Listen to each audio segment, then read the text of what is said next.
Hello guys, I'm अंकित। कैसे हो आप सभी। और आज हम प्रेजेंट परफेक्ट कंटिन्यूस टेंस करेंगे। हमने परफेक्ट तक क्लियर कर दिया सभी। प्रेजेंट, पास्ट, फ्यूचर सभी परफेक्ट तक हो गए हैं। आई थिंक आप सभी ने क्लियर कर लिए होंगे। और आज हम करेंगे प्रेजेंट परफेक्ट कंटिन्यूस टेंस। तो हम आज की क्लास को शुरू करते हैं।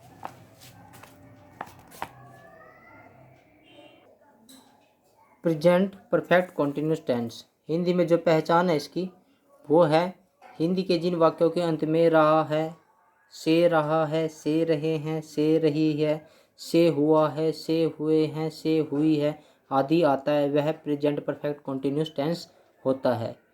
यानी कि हिंदी के जिन वाक्यों के अंत में से रहा है, से रहे हैं, से रही है, से हुआ है, से हुए हैं, से हुई है आदि आता है, वह प्रेजेंट परफेक्ट कंटिन्यूस टेंस होता है। और आपने एक बात याद रखनी है, इसमें से रहा है, से रहे हैं, से हुए, से हुई है, या ये सब जो शब्द आए ये टाइम को शो करता है। यानी कि कौन सा काम कब से हुआ है, कौन सा काम कब से हो रहा है, टाइम को शो करता है। इसके अंदर टाइम को दर्शाता है। हमें टाइम का पता चलता है कि कौन सा काम कब हो रहा है, कौन सा काम कब नहीं हो रहा है। और इसकी जो मेन वर्ब है वो फर्स्ट फॉर्म के साथ आईएनजी लगेगा, जो कंटिन्यूस में लगती है। फोर्थ फॉर्म वो लगती है। हेल्पिंग वर्ब इसके साथ हैव बीन और हैज बीन, जो परफेक्ट है, परफेक्ट प्रेजेंट परफेक्ट की जो हेल्पिंग वर्ब थी उसके साथ बीन लग जाएगा। हैज और हैज बीन और हैव बीन, ये हो जाएगी इसकी हेल्पिंग वर्ब। और आपको सिंगुलर का तो पता ही होगा, जिसके पीछे एस है वो सिंगुलर होती है। जैसे हैज बीन ये सिंगुलर, हैव बीन ये प्लूरल है। उसके बाद है जो टाइम को शो करते हैं वो दो वर्ड होते हैं, सिंस और फॉर। सिंस कहाँ यूज होता है और फॉर कहाँ यूज होता है उसके बारे में हम जानते हैं। सिंस होता है सर्टेनिटी के लिए, यानी कि निश्चितता के, यानी कि निश्चित टाइम के लिए हम जहाँ पे हमें टाइम निश्चित टाइम का पता चलता है वहाँ पे हम सिंस यूज करते हैं। जहाँ पे एक्यूरेट टाइम का हमें बोध होता है वहाँ पे हम निश्चित टाइम का सिंस का प्रयोग करते हैं, जहाँ पे निश्चित टाइम का हमें पता चलता है। और फॉर होता है अनसर्टेनिटी, यानी कि अनिश्चितता, जहाँ पे हमें निश्चित टाइम का पता नहीं चलता। बट हमें टाइम का तो पता चलता पर निश्चित टाइम का पता नहीं चलता, वहाँ पे हम फोर का यूज करते हैं। एग्जाम्पल से हम समझेंगे कि कहाँ पे फोर होता है और कहाँ पे सिंस होता है। जहाँ हमें एग्जाम्पल के अकॉर्डिंग ही सिंस और फोर का यूज पता चलेगा, कहाँ पे सिंस यूज करना, कहाँ पे फोर यूज करना है। तो आइए रूल देखते हैं इसके अफर्मेटिव का। अफर्मेटिव का रूल है, सबसे पहले सब्जेक्ट, फिर हेल्पिंग वर्ब, फिर मेन वर्ब की first form ING plus object plus time या सिंस फॉर। उसके बाद ऑब्जेक्ट के बाद क्या यूज करना, मैंने या तो सिंस फॉर या फिर टाइम भी कर सकते हो प्लस टाइम। क्लियर। एग्जाम्पल देखिए, हम 1998 से उस घर में रह रहे हैं, यानी कि उस घर में रह रहे हैं हम 1998 से, यानी से आ गया ना, रह रहे हैं हम कब से रह रहे हैं, 1998 से उस घर में रह रहे हैं। तो इसको इंग्लिश में कैसे बनाएंगे, इंग्लिश में कैसे ट्रांसलेट करेंगे इसको, इंग्लिश में ट्रांसलेट करेंगे इसको, वी हैव बीन, यानी कि वी क्या प्लूरल, प्लूरल के साथ क्या लग गया, have been. We have been living in that house since 1998, since 1998 we have been living in that house since 1998। एक एग्जाम्पल और देखिए, वह सुबह से खेल रहा है, सुबह से खेल रहा है निश्चित टाइम है ना। और 1998 भी क्या है, निश्चित डेट का पता चला है कि 1998 से उस घर में रह रहे, तो हमने क्या यूज किया, सिंस यूज किया। अब ये भी सुबह है, सुबह हमें पता चला है कि निश्चित टाइम है सुबह का, कि सुबह से खेल रहा है, तो उसके लिए हम क्या यूज करेंगे, सिंस यूज करेंगे। जैसे he has been playing since morning, morning क्या एक निश्चित टाइम का पता चलेगा, हमें पक्का पता चलेगा कि हाँ भाई सुबह से खेल रहा है वो, तो उसके लिए हम क्या यूज करेंगे, सिंस यूज करेंगे। He has been playing since morning. Clear. उसके बाद है नेगेटिव। नेगेटिव में पहले subject plus helping verb plus not plus main verb की first form plus ING plus object plus time. Clear. Example देखिए, वह सुबह से क्रिकेट नहीं खेल रहा है, सुबह से क्रिकेट नहीं खेल रहा है, तो he has not been, has के बाद नोट लगेगा फिर बिन लगेगा। क्लियर। जैसे मैंने पहले भी बताया फ्यूचर के बारे में कि विल के बाद नोट लगेगा फिर हैव लगेगा, इसी तरह से हैज के बाद नोट लगेगा फिर बिन लगेगा।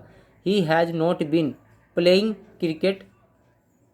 Cricket since morning, he has not been playing cricket since morning. Clear. एक एग्जाम्पल और देखिए, सीता सुबह से नहीं तैर रही है। तैरना क्या था? स्विम। सीता सुबह से नहीं तैर रही है, तो इसको कैसे ट्रांसलेट करेंगे इंग्लिश में? इसको ट्रांसलेट करेंगे, Sita has not been swimming since morning. Clear. Sita has not been swimming since morning. उसके बाद है इंटेरोगेटिव्स। इंटेरोगेटिव में क्या है? सबसे पहले हेल्पिंग वर्ब, क्योंकि क्वेश्चन पुट करते हैं इसके अंदर, फिर सब्जेक्ट, फिर मेन वर्ब की first form ING plus object plus time. Clear. Example देखिए, क्या वे पिछले 10 साल से उसे मिल रहे हैं? क्या वे पिछले 10 साल से उसे मिल रहे हैं? क्या शुरू में आ गया तो क्या बन गया? ये इंटेरोगेटिव सेंटेंस। पिछले 10 सालों से मिल रहे हैं, तो कैसे बनेगा ये बनेगा हैव दे बिन। हैव पहले आएगा, फिर क्या आएगा? सब्जेक्ट, फिर आएगा बीन उसके बाद। Have they been meeting him for the last 10 years. For आया यहाँ पे, पिछले 10 साल। कौन से 10 साल?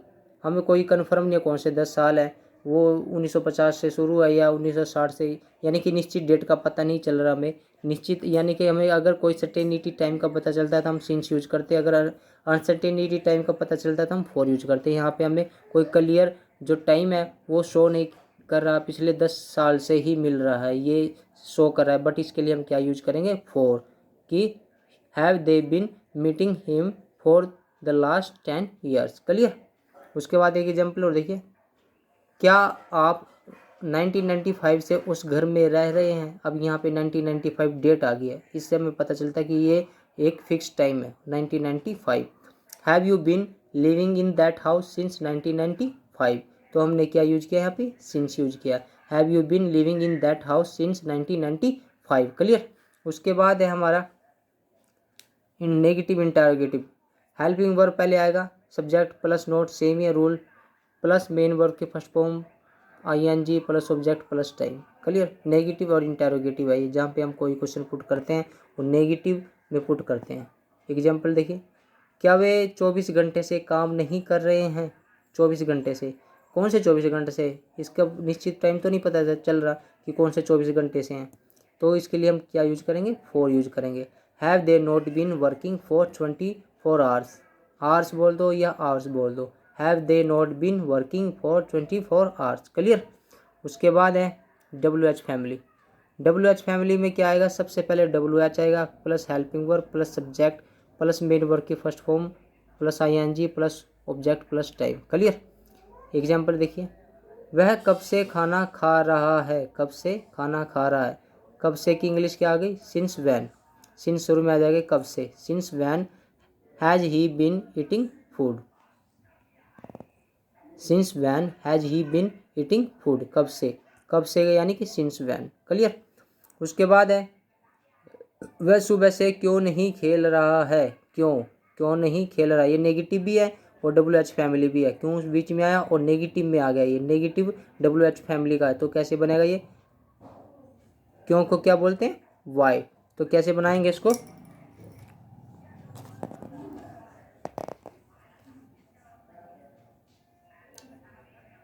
Y has he not been या why hasn't he not been, ऐसे भी बना सकते हैं। नोट सब्जेक्ट से पहले भी आ सकता है। कैसे बनेगा? Why has he not been playing since morning. वह सुबह से क्यों नहीं खेल रहा है? Why has he not been playing since morning. Clear. यह था हमारा present perfect tense, present perfect continuous tense. Clear. I think आपको क्लियर हो गया होगा। और उसके बाद आज जैसे ईडियम में ईडियम कराने और वर्ड मीनिंग वो करते हैं हम। ईडियम या प्रोवर्ब, पीछे हमने किया था कि दाल में कुछ काला है, तो क्या था वो? Something is fishy. तो पूरी दाल ही काली है, इसको बोलते हैं एवरीथिंग इज फिशी। और क्या खिचड़ी पक रही है, कहते हैं ना भाई क्या चल रहा है तुम दोनों के बीच, आप लोगों के बीच क्या खिचड़ी पक रही है, तो क्या बोलते हैं उसको? What chemistry is being done. What chemistry is being done, क्या खिचड़ी पक रही है। और आज की वर्ड मीनिंग है अक्नोलेज, ACKNOWLEDG, अक्नोलेज। अक्नोलेज होता है स्वीकार करना या रसीद देना। उसके बाद है पैनिक। पैनिक होता है दहशत, दहशत यानी कि आतंक। अक्नॉलेज, जी के बाद ई आएगा, अक्नॉलेज स्वीकार करना या रसीद देना, सत्यता प्रमाणित करना अक्नॉलेज होता है, कोई रसीद देना, स्वीकार करना। उसके बाद है पैनिक, पैनिक होता है दहशत, आतंक, यानी कि डर, पैनिक है डर होना, दहशत होना, आतंक होना। तो ये था आज हमारा प्रेजेंट परफेक्ट कॉन्टिन्यूस टेंस। और उसके बाद है करेंगे हम नेक्स्ट टेंस और इडियम और वर्ड मीनिंग। आई थिंक आपको ये सारे क्लियर हो गए होंगे। और आपसे भी से एक रिक्वेस्ट है कि आपको ये वीडियो कैसी लगी कमेंट करें, सब्सक्राइब करें मेरे चैनल को, शेयर भी करें और लाइक भी करें। ज़्यादा से ज़्यादा सब्सक्राइब करें और दूसरों को भी शेयर करें, उनको भी बोले कि सब्सक्राइब करें इस चैनल को, ताकि मैं आप लोगों के लिए ज़्यादा से ज़्यादा वीडियो लेके आऊँ, ज़्यादा से ज़्यादा मटेरियल आप लोगों के लिए लेके आऊँ। Thank you very much.